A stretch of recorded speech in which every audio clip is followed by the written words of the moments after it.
ठीक आहे. Last practical मध्ये जे आपण किलच्या स्टेप्स बघितले ते बघणार आहोत आता. इथे ही फर्स्ट स्टेप आहे. किलचं सॉफ्टवेअर ओपन केल्यानंतर प्रोजेक्ट मध्ये जायचंय, फाईल, त्याच्यानंतर एडिट, व्ह्यू, नंतर प्रोजेक्ट आहे. ठीक आहे. प्रोजेक्ट मध्ये न्यू प्रोजेक्ट मध्ये जायचंय. इथे न्यू प्रोजेक्ट झाल्यानंतर इथे तुम्हाला जे काही आपण प्रोसेसर जे यूज करणार आहोत, ज्या कंपनीचा असेल, नंबर ऑफ कंपनीचे इथे नावं दिलेले आहेत. तर त्याच्यामध्ये आपण तो चूज करायचा आहे, कुठलं आपल्याला यूज करायचं आहे. त्याच्यामध्ये आपण फिलिप्स घेतो 8051, तर तो फिलिप्स इथे चूज करायचा आहे. त्याच्यानंतर इकडे थर्ड स्टेप आहे फाईल. फाईल मध्ये न्यू म्हणायचे, न्यू फाईल सिलेक्ट करायची आहे. न्यू फाईल घेतल्यानंतर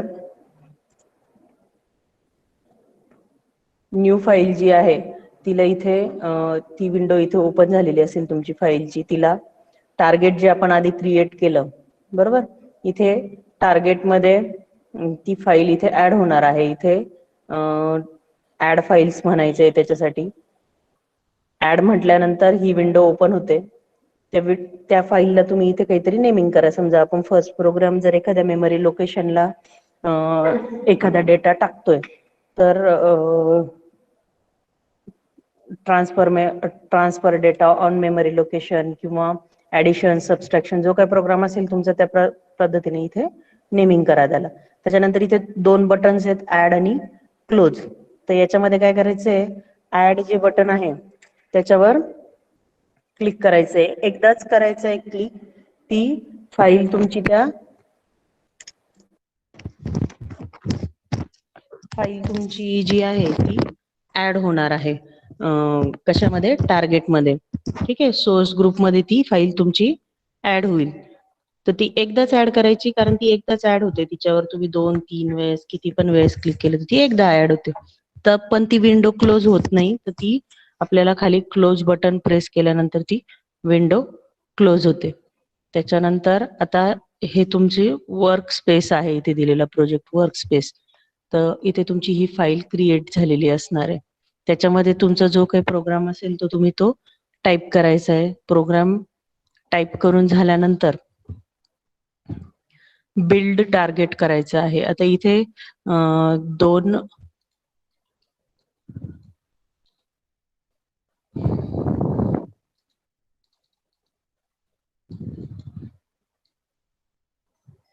इथे हे दोन जे आयकन आहे याच्यामध्ये आपण हा एक ॲरो वाला आहे, हा 2 ॲरो वाला आहे.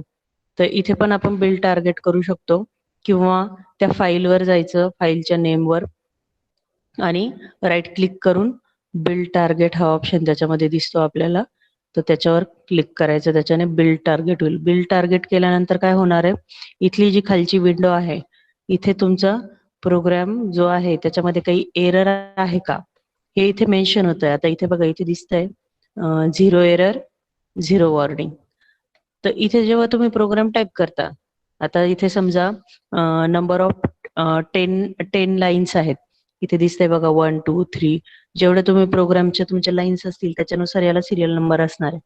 तर तुम्ही प्रोग्राम लिहून झाल्यानंतर, तर समजा तुम्ही बिल्ड टार्गेट केलं आणि सेकंड नंबरच्या लाईनला काहीतरी रॉंग केलेलं आहे तुम्ही. समजा इथे मूव जो आहे त्या मूव नंतर कॉमा दिला गेला किंवा व्हॉट एव्हर जी काही मिस्टेक होईल, तर काय होणार आहे, इथे वॉर्निंग किंवा एरर मध्ये 2 नंबरची लाईन इथे मेन्शन केलेली असणार आहे की ह्या नंबरच्या लाईन मध्ये प्रॉब्लेम आहे.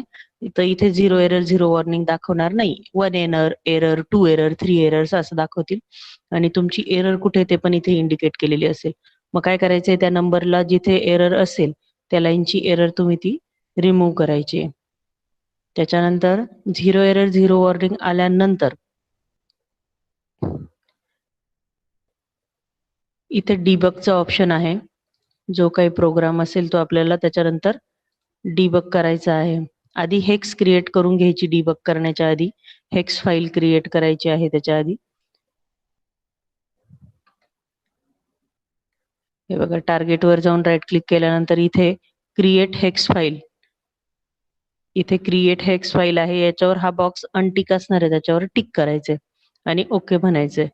तर ती हेक्स फाईल क्रिएट होईल. त्याच्यानंतर डिबग मध्ये जायचंय आणि इथे स्टार्ट ऑर स्टॉप डिबग असा ऑप्शन आहे. तर इथे तुम्ही स्टार्टवर क्लिक केल्यानंतर डिबगिंग स्टार्ट होईल, किंवा इथे हा आयकन दिलेला आहे बघा, डिबगचा सिम्बॉल दिलेला आहे, तर इथे पण तुम्ही तो डिबग करू शकता. डिबग केल्यानंतर, डिबग करणार म्हणजे काय, तो प्रोग्राम तुमचा रन होणार. आता डिबग केल्यानंतर हे बघा, एखाद्या प्रोग्राम मध्ये जर तुम्ही पोर्ट्स घेतलेले असतील, तुम्हाला मी त्या दिवशी बोर्ड दाखवलाय याचा कंट्रोलरचा, तर त्याच्यावर 4 पोर्ट होते बरोबर, पोर्ट 0, पोर्ट 1, पोर्ट 2, पोर्ट 3. तर हे 4 पोर्ट पैकी तुम्ही जे पण काही पोर्ट, इनपुट आउटपुट पोर्ट्स वापराल, ते पोर्ट समजा तुमचं एखाद्या पोर्टला आउटपुट येणार असेल, म्हणजे समजा पोर्ट 1 ला आपण 7 सेगमेंट डिस्प्ले लावलाय आणि एखाद्या पोर्टला तुम्ही इनपुट देणार आहे, म्हणजे पोर्ट 0 ला इनपुट देणारे, पोर्ट 1 ला तुमचं समजा आउटपुट दिसणार आहे. तर इथे दोन्ही पोर्ट तुम्ही ओपन करायचे पेरिफेरल्स मध्ये जाऊन, ते दोन्ही पोर्ट इथे दिसतात.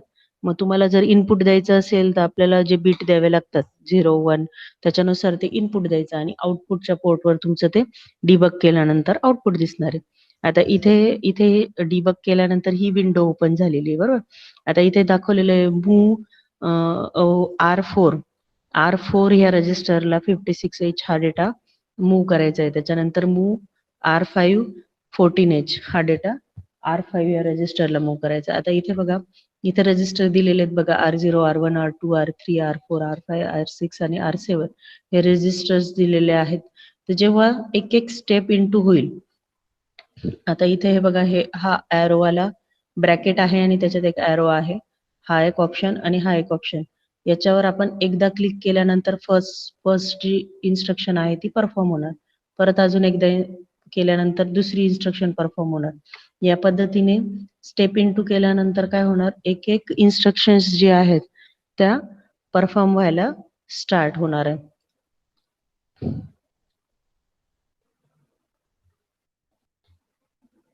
आता फर्स्ट जेव्हा तुम्ही स्टेप इनटू करणार तेव्हा काय होणार, R4 या रजिस्टर मध्ये 56 हा डेटा जाणार, तो इथे दिसणार आपल्याला, ही विंडो आपल्याला व्ह्यू करणार व्हॅल्यू, कुठल्या कुठल्या रजिस्टर मध्ये कोणती कोणती व्हॅल्यू जाते. त्याच्यानंतर R5 मध्ये 14 ही व्हॅल्यू जाणार, इथे दिसणार. त्याच्यानंतर काय होणार, एंड, इथे फक्त डेटा ट्रान्सफर दाखवणार आहे, तेवढी प्रोसेस झाली की तुमचा प्रोग्राम एंड होणार. ठीक आहे. त्याच्यानंतर इथे पोर्ट कसे ओपन करायचे आहेत, सिरियल विंडोज कसे ओपन करायचे आहेत ते पण करू शकता व्ह्यू मध्ये जाऊन. मेमरी विंडोज कुठून ओपन करायचे आहे, व्ह्यू मध्येच सिरियल विंडोज पण आहेत, मेमरी विंडोज पण आहेत, मेमरी लोकेशन्स. आता इथे जे दाखवले आपण, हे R1 आणि R2 या मेमरी लोकेशन्सला हा डेटा टाकलेला आहे, तर आपल्याला ते चेक करायचं असेल तर ते मेमरी लोकेशन्स वर पण जाऊन चेक करू शकतो. तर अशा पद्धतीने हे किलचे जे आहे ते आपण बघणार आहे, फाईल कशी क्रिएट करायची किल सॉफ्टवेअर मध्ये.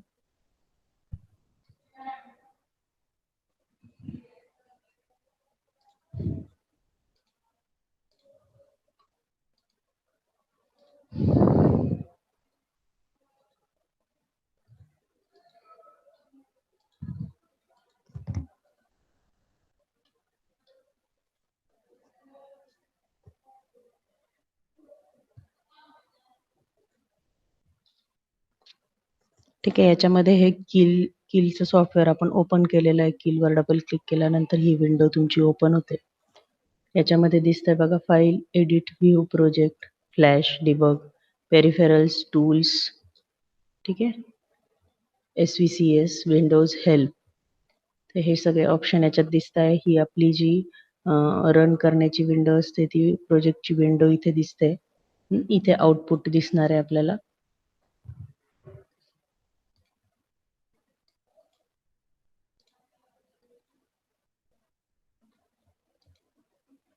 बघा, त्याच्यात प्रोजेक्ट मध्ये गेल्यानंतर न्यू प्रोजेक्ट म्हणायचं आहे. आता त्या आधी त्या प्रोजेक्टला जे आहे ते नाव द्यायचं आहे आपल्याला. त्या प्रोजेक्टला नाव द्यायचं आहे काहीतरी. हे प्रोजेक्टला नाव दिलं, सेव्ह म्हणायचं आहे. ठीक आहे. त्याच्यानंतर काय सिलेक्ट करायचं आपल्याला, इथे फिलिप्स सिलेक्ट करायचं आहे. याच्यामध्ये जे हे प्लस साईन दिलेलं आहे इथे, ते ह्या प्लस साईन वर टिक केल्यानंतर आपलं तिथे प्रोसेसर सापडणार आहे. आधी कंपनी सिलेक्ट करायची आहे. बऱ्याच ठिकाणी ॲटमेल सिलेक्ट केली जाते. इथे नाव पण टाकू शकता तुम्ही जी काही कंपनी आपण सिलेक्ट करणार आहे. 8051 मायक्रो प्रोसेसर आहे, सिलेक्ट केलंय.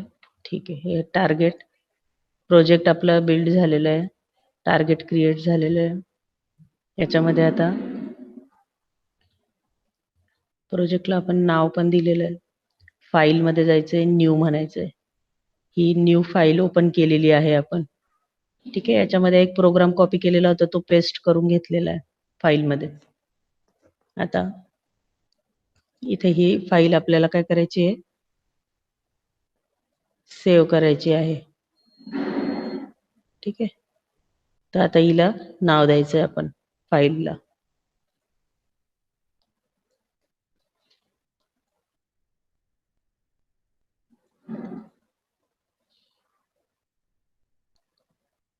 ASM.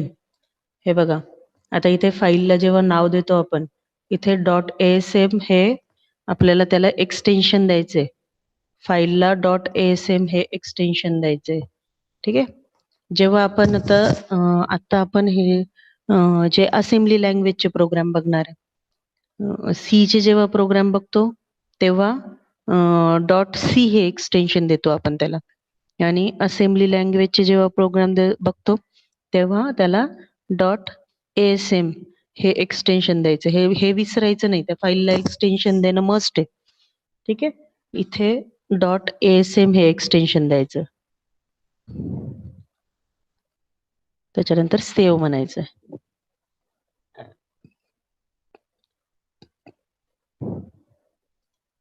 आता हे बघा, टार्गेटवर सोर्स ग्रुप क्रिएट झालाय. सोर्स ग्रुपमध्ये add existing file in group म्हणायचं. जी फाईल आपण क्रिएट केली ती या सोर्स ग्रुपमध्ये ऍड करायची. इथे ऑल फाईल म्हणायचं. त्या ऑल फाईल्समध्ये आपलं जे फाईलचं नाव आहे ती ऍड म्हणायचं आणि क्लोज करायचंय. हे बघा, इथे ऑल फाईल्स म्हणायचंय. त्याच्यानंतर जे काही आपलं फाईलचं नाव आहे ती फाईल इथे त्या पाथमध्ये जाऊन, हे बघा पाथ काय होता, डेस्कटॉप, माय प्रोजेक्ट, आणि त्याच्यात तुमची फाईल होती. तर इथे डेस्कटॉप आणि माय प्रोजेक्टमध्ये जाऊन तुमची जे फाईलचं नाव आहे .asm नी सेव्ह केलेली, तिच्यावर टिक केलं, त्याचं नाव इथे डिस्प्ले होईल, फाईल नेम. तिला ॲड म्हणायचं आणि क्लोज करायचं. Add, close. ती फाईल तुमची ॲड झाली सोर्स ग्रुपमध्ये. इथे प्लसवर टिक केल्यावर फाईलचं नाव दिसतंय बघा, ही सेकंड फाईल. ठीक आहे. ती फाईल आपली क्रिएट झालेली आहे. त्या टार्गेटवर राईट क्लिक केलं, आपल्याला हेक्स करायचं. हिला हेक्स करण्यासाठी क्रिएट हेक्स फाईल म्हणायचं आणि ओके म्हणायचं. ठीक आहे. हेक्स फाईल क्रिएट झाल्या. आता ही जी फाईल होती ती हेक्समध्ये कन्व्हर्ट केलेली आहे आपण. म्हणजे आता ही हेक्समध्ये कन्व्हर्ट केल्यानंतर हिला एक्सटेन्शन काय येणार, .hex हे एक्सटेन्शन येणार हेक्स फाईलला. म्हणजे तुम्हाला फाईल शोधायची जरी असली तरी तिचं फाईलचं जे नाव असेल त्याला पुढे एक्सटेन्शन असणार आहे हेक्स. ASM ची पण क्रिएट केलेली होती आणि आता तिला आपण हेक्समध्ये कन्व्हर्ट केलेलं आहे. तर आता जेव्हा पण तुम्ही फाईल बघाल तिचं हेक्समध्ये कन्व्हर्ट झालेली फाईल असेल आपली. ठीक आहे. आता याच्यानंतर फाईलचं आपल्याला बिल टार्गेट करायचं आहे. बिल टार्गेट केलं, 0 एरर, 3 वॉर्निंग्स दाखवत आहे आता ह्या प्रोग्राममध्ये. तर आता ह्या ज्या वॉर्निंग्स असतात मोस्टली, तर वॉर्निंग्स ज्या असतात त्या नॉर्मल असं म्हणजे सगळ्याच रिमूव्ह होतात असं नाही, त्या विथ वॉर्निंग्स आपण करू शकतो. हे बघा, इथे हेक्स फाईल जी आहे ती क्रिएट झालेली आहे .hex. एरर रिमूव्ह करायचे असतात. काही वॉर्निंग्सने आपला प्रोग्राम रन होऊ शकतो. एरर्स ज्या आहेत आपल्या त्या रिमूव्ह करायच्या असतात आणि काही वॉर्निंग्सने आपली प्रोग्राम रन होतो. आता ही हेक्स फाईल जी आहे ही अशी तुम्ही त्या पाथमध्ये जाऊन चेक करू शकता. माय प्रोजेक्टमध्ये इथे आपण ती फाईल हेक्समध्ये कन्व्हर्ट झालेली आहे. आता हे तुम्ही बघितलं की आपण फाईल कशी क्रिएट करायची. ठीक आहे. तर सगळ्यांनी किलचं सॉफ्टवेअर डाउनलोड करायचं आणि हेक्स फाईल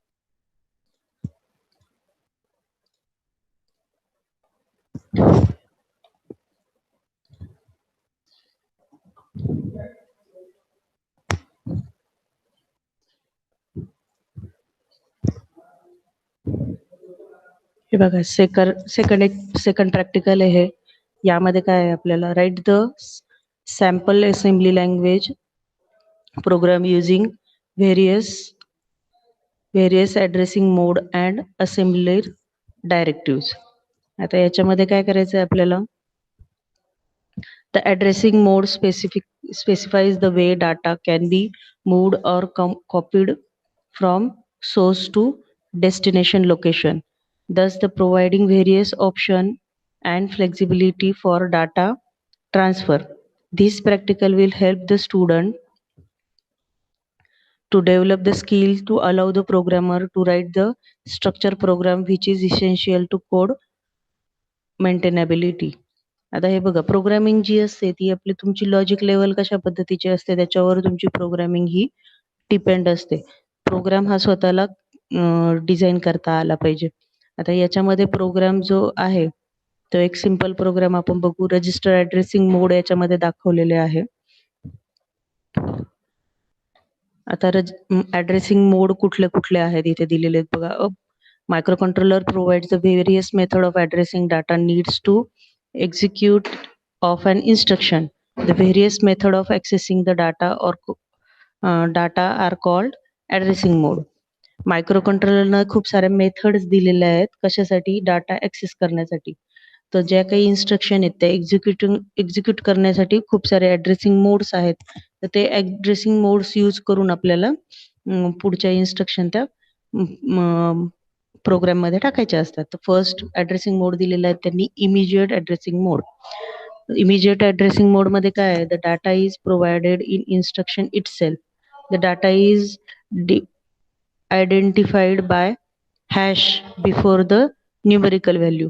जो काही डाटा आपण जी काही न्यूमेरिकल व्हॅल्यू आपण घेणार आहे त्याच्या पुढे आपण हॅश लावलेला असतो, तो इमिजिएट डाटा असतो, इमिजिएट मोड असतो ॲड्रेसिंग. आता इथे फॉर एक्झाम्पल दिलेलं आहे मूव ए हॅश 05H.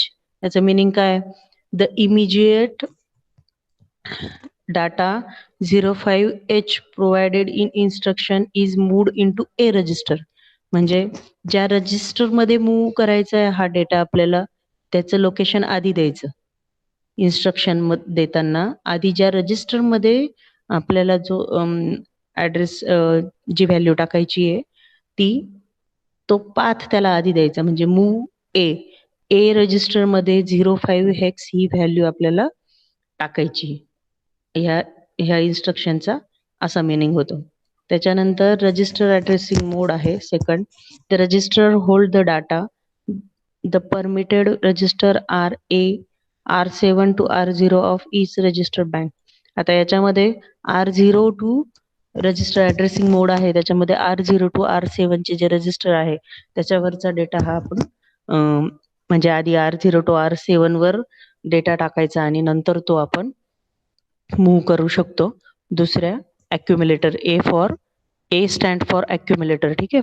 ॲक्युम्युलेटर हे फर्स्ट रजिस्टर असतं ज्याच्यामध्ये आपल्या इन्स्ट्रक्शन जातात आणि मग त्या फेच केल्या जातात. ठीक आहे. तर आता इथे काय दिलेलं आहे, R0 वर तुमचा एखादा डेटा असेल, content of R0 register is copied into the accumulator. R0 वरचा जो काही डेटा असेल तो ॲक्युम्युलेटरवर मूव्ह होणार. ठीक आहे. त्याच्यानंतर डायरेक्ट ॲड्रेसिंग मोड.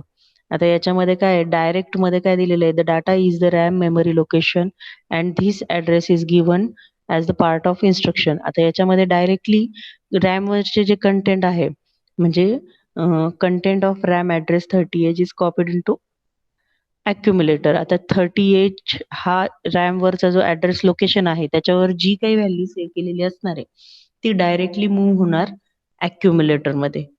हा पण पाथ आपण यूज करू शकतो. त्याच्यानंतर आहे register indirect addressing mode. Here the address of memory location is indirectly provided by register. The @ sign indicates that the register holds the address of memory location. आता इथे काय केलेलं आहे, ॲट द रेट हे रजिस्टरच्या आधी लावलेलं जर असेल तर म्हणजे काय होणार आहे तुमचं ते, the copy of content of memory location whose address is given in register R0 register to the accumulator. म्हणजे हे जे R0 रजिस्टरमधून ॲक्युम्युलेटरमध्ये जरी मूव्ह झालेली असेल इन्स्ट्रक्शन, तरी पण R0ला ती व्हॅल्यू ही होल्ड करून ठेवलेली असू शकते. तर ही ही हा हे पण आपण यूज करू शकतो. इनडायरेक्ट ॲड्रेसिंग मोड जे आहेत, हे 4 त्याचे 6 त्याचे मोड्स आहेत ॲड्रेसिंगचे. आता इथे बघा प्रोसिजर दिलेली आहे आपल्याला. प्रोग्राम कसं परत एकदा रिवाइज करू आपण. कसा राईट करायचा आहे. Start Keil by double clicking on the Keil icon. Create a new project. Select device for target. Double click on Atmel or Intel. इथे अजून आपण एक म्हणू शकतो ऑर फिलिप्स. अँड सिलेक्ट जे काही तुमचं कंट्रोलर असेल तो सिलेक्ट करायचा आहे इथे. Type the program in text editor and save as .asm और .a51 आपण यूज करतोय. .asm हे एक्सटेन्शन यूज करणार आहे. Compile the program. Right click on source group. Source ग्रुपवर राईट क्लिक करायचं and build the target. Build target हे ऑप्शनवर क्लिक करायचं आहे. Check for any errors in the output window and remove if any. म्हणजे जर एरर आलेली असेल तर ती रिमूव्ह करायची बिल्ड टार्गेट केल्यानंतर. Run debug the program. Click on the debug and start the simulation. काय करायचंय, डिबग या ऑप्शनवर क्लिक करायचंय आणि सिम्युलेशन जे आहे ते आपण जे प्रोग्राम टाईप केलेला असणार आहे तो सिम्युलेट करायचा आहे. ठीक आहे, सिम्युलेशन स्टार्ट करायचंय. Run the program step by step. त्याच्यानंतर स्टेप इन टू करून स्टेप बाय स्टेप तो प्रोग्राम रन करायचा. Observe the output on the project window. It will display all internal registers of 8051 and their contents. Note the contents of the register in the observation table. ते बघायचं आपल्याला step in to केल्यानंतर. तर ह्या steps आहेत. आता इथे flow chart पण दाखवला. आता इथे एक सॅम्पल प्रोग्राम दिलेला आहे. मेमरी ॲड्रेस जे आहेत ते इंडिकेट केलेले आहे. सी वरची मेमरी यूज केलेली आहे. सी मेमरी त्याच्या मेमरी यूज केलेली आहे.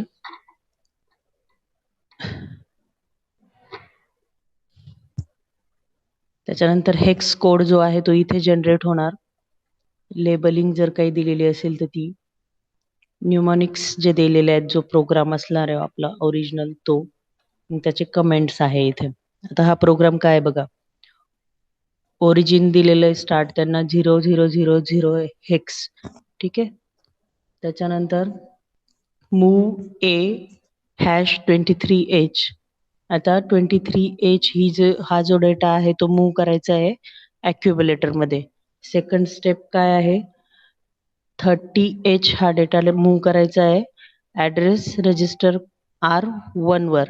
ठीक आहे, R1 हे रजिस्टर आहे त्याच्यावर 30h हा डेटा मूव्ह करायचा आहे. त्याच्यानंतर काय दिलंय, move @R1, A. Move the contents of accumulator in 30h memory लोकेशनला मूव्ह करायचंय. ठीक आहे.